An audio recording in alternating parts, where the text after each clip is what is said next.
भारत तेरे टुकड़े होंगे इंशाअल्लाह इंशाअल्लाह। कांग्रेस वाले कभी भारत माता की जय नहीं बोलते थे। कांग्रेस वाले कम्युनिस्ट मिलकर कहते थे भारत में 3134 एबीवीटी। मुगलों को दांत खट्टे किए, वहां की रज को लाके हमारा उससे सम्मान किया है। इसलिए मैं आपके बीच में वोट मांगने के लिए आया हूं। अगर आप एबीवीपी को एक तरफा वोट डालोगे, एबीवीपी जीतेगी, तो मैं मानूंगा कि डॉक्टर चौड़ीदार का सही सम्मान राजस्थान के जवानों ने किया है, राजस्थान के भाइयों ने किया है। ये मेरे बगल में वीरेंद्र जी बैठे हैं, मैं इनसे परिचय ले रहा था, बड़ा ओजस्वी भाषण दिया। ये भी डॉक्टर, मैं भी डॉक्टर, और हमारे सतीश जी ने शुरू से विद्यार्थी परिषद में काम कर रहे हैं। राजस्थान के रणबांकुरों में जोश भरने का काम किया है। और अभी ये आप ये नारा लगा रहे थे ना, 3-1-3-4, आगे क्या था? एक नारा और चल सकता है जो मेरे को भाई साहब ने बताया, 3-1-3-4 once more एबीवीटी once more। और इसमें एक चीज और जोड़ सकते हैं, क्योंकि हम चुनाव प्रचार में कई चीजों को देखते हैं। हमारी पार्टी के फार्मूला, इसमें तीन भाई हैं, एक बिटिया है, बहन, 3-1-3-4 कितना होगा? 11 हो गया ना। तो 1 और 1 11 की ताकत मिलकर एबीवीपी को प्रचंड मतों से जिताए, ऐसी शुभकामना मैं इस मौके पर करना चाहता हूं।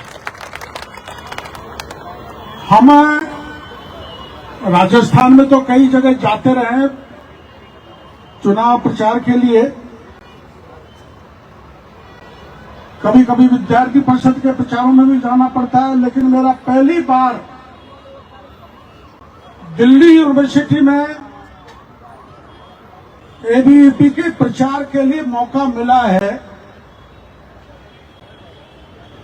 और राजस्थान के जितने छात्र या छात्राएं यहां पढ़ती हैं, उनको संबोधित करने का सौभाग्य मिला है। हम केवल ये आर्यन भाई प्रेसिडेंट बनने के लिए चुनाव नहीं लड़ रहा, गोविंद तंवर केवल वाइस प्रेसिडेंट बनने के लिए चुनाव नहीं लड़ रहा, कुणाल चौधरी जी केवल सेक्रेटरी बनने के लिए चुनाव नहीं लड़ रहे, हमारे दीपिका झा जी केवल ज्वाइंट सेक्रेटरी लड़ने के लिए चुनाव नहीं लड़ रही, और मैं भी केवल एबीवीपी जीत जाए इसके प्रचार के लिए नहीं आया। मैं इसलिए आया हूं कि विश्व पटल पर हिंदुस्तान का नाम गर्व से बोला जा सके और हम दुनिया में सर्वश्रेष्ठ स्थान पा सकें। इस विचारधारा को लेकर हम दुनिया में आगे बढ़ रहे हैं।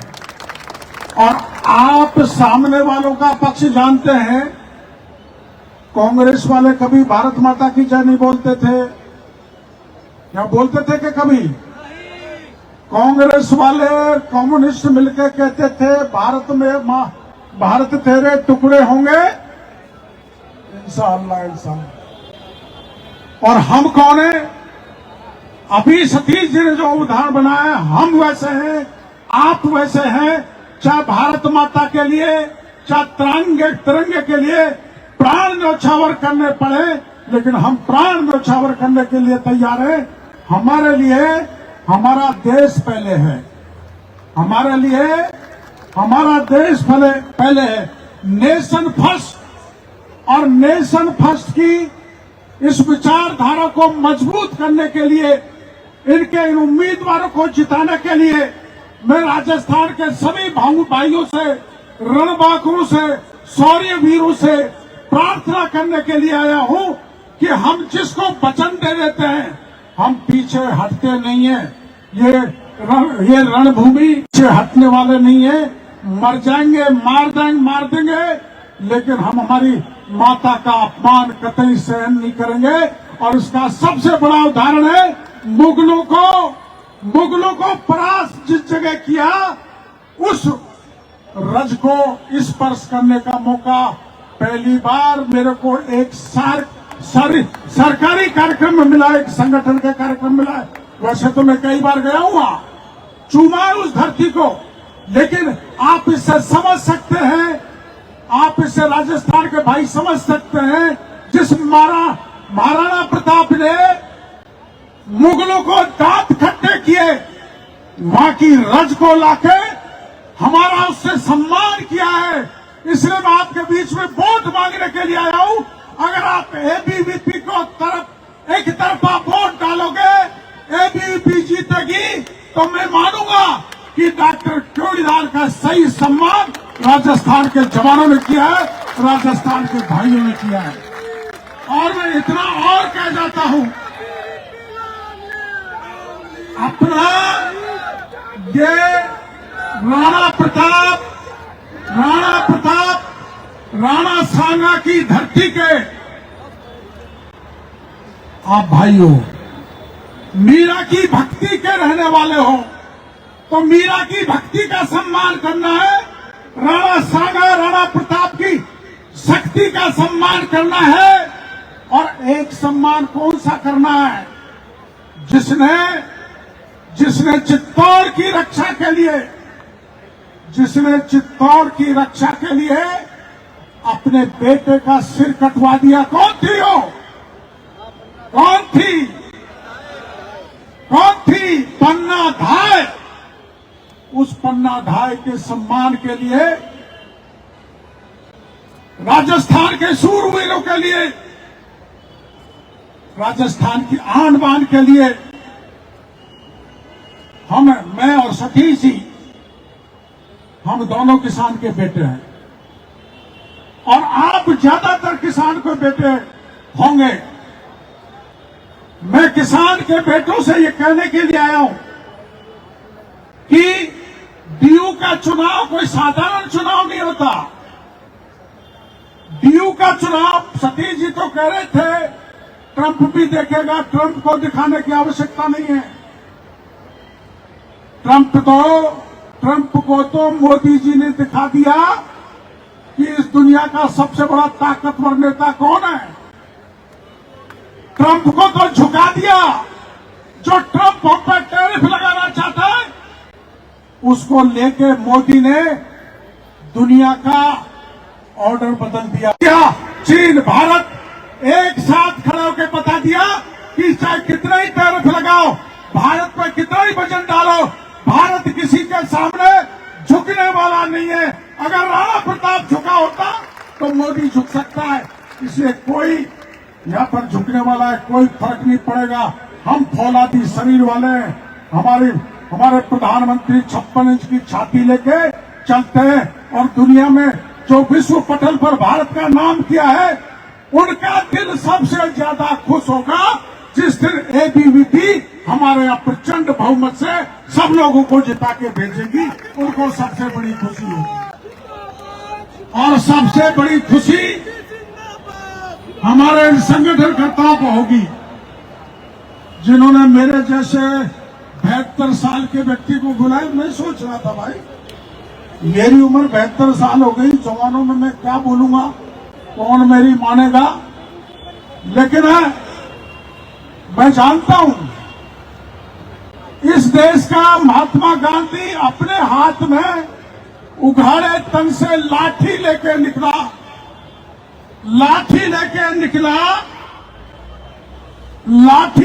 निकला और अंग्रेजों को उल्टे पैर दौड़ा दिया। जिन अंग्रेजों के राज में सूरज नहीं छिपता था, उनका सूरज छिपा दिया। उस महात्मा गांधी की धरती पर आज विरोधी हिंसा की बात कर रहे हैं। उनको ये प्रकार कुछ ही चाहिए, गांधी परिवार को कब्जा चाहिए, देश को लूटने का फिर मौका लेना चाहते हैं, हर संवैधानिक संस्था पर हमला कर रहे हैं और हर संवैधानिक संस्था का अपमान कर रहे हैं, चाहे चुनाव आयोग हो, चाहे सुप्रीम कोर्ट हो। और मोदी जी को कैसी गाली दे रहे हैं, उनको शर्म आनी चाहिए। वो कह रहे हैं मोदी जी की मां को गाली दे रहे हैं, जो 100 साल की होके स्वर्गवास सिधार गई, उस मां को गाली दे रहे हैं। वो साक्षात मां भारती को गाली दे रहे हैं। उनसे बदला लेने का ये सबसे पहला और सबसे बड़ा मौका है। और कांग्रेस की हालत क्या है, मैं कल देख रहा था, जब पायलट साहब आए बताए, वो पायलट साहब आए थे, मैं उनकी कोई खिलाफत नहीं कर रहा, लोकतंत्र में सबको प्रचार करना चाहिए, लेकिन उनकी कांग्रेस में हालत क्या थी। अशोक गहलोत कहता था निकम्मा है, नकारा है। अब कांग्रेस का आदमी निकम्मा और नकारा कह रहा है, उस व्यक्ति को बुलाया है, तो उनके कहने से कितने वोट देंगे राजस्थान के, मैं उसमें नहीं जाना चाहता। लेकिन मैं और सतीश जी आपको कहना चाहते हैं, राजस्थान के किसी बच्चे को किसी भी समय किसी भी तरह की हमारी मदद की आवश्यकता हो तो जयपुर से लेकर दिल्ली तक मदद करने का आश्वासन आपको देते हैं, भरोसा आपको देते हैं। और हमारी भी धधकती आग में, हमारी भी, अरे भारत माता जी से बोलो, हमारी भी, मेरी भी धधकती आग में कूदने की आदत है। मैं 72 साल का जवान हूं, मैं 72 साल का जवान हूं, कभी परख के देखना, लेकिन मैं पहली बार आपको परखने के लिए आया हूं कि अब की बार 3-1-3-4 को की नैया पार करनी है। नैया पार करोगे? भरोसा देना चाहते हैं? पक्का भरोसा है? अरे रामदेव जी को मानने कौन कौन है, जरा हाथ खड़ा करो। रामदेव जी को मानने वाले, खाटू श्याम जी को मानने वाला हाथ खड़ा करो, गणेश जी को, कैला मैया को, सबको, देवी देवताओं की मैं आपको कसम देकर जाना चाहता हूं, हमारे राजस्थान की आन बान की लाज रखनी है। ये आपको तय करके यहां से जाना है। मैं ज्यादा नहीं बोलूंगा क्योंकि आपको भाषणों में मजा नहीं आ रहा। अबे ढोल डमकी बजेंगी और कुछ कमर के झटके लगेंगे, तब आपको मजा आएगा। मेरी यही प्रार्थना है, आप प्रचंड मधु से चारों उम्मीदवारों को जिताएं। भारत माता की, भारत माता की, वंदे वंदे। ये कांग्रेस ने, एनएसयूआई ने अब अपन से सीखा है, वरना कांग्रेस भारत माता का जय नहीं लगाती थी, वंदे मातरम का नहीं लगाती थी। अब लगाना चालू किया है कि दुनिया में राष्ट्रवाद की लहर चल रही है देश में, इसके बिना हम सत्ता में नहीं आ सकते। हमारी विचारधारा यही है, राष्ट्रवाद, राष्ट्रवाद और राष्ट्र को मजबूत करने के लिए जो किसी भी मंच से आपके बीच में हमारी विचारधारा को लेके आए, उसके साथ मजबूती से खड़े हो जाए। इन्हीं शब्दों के साथ मैं आप सबको बहुत बहुत धन्यवाद देना चाहता हूं, आभार प्रदर्शन करना चाहता हूं।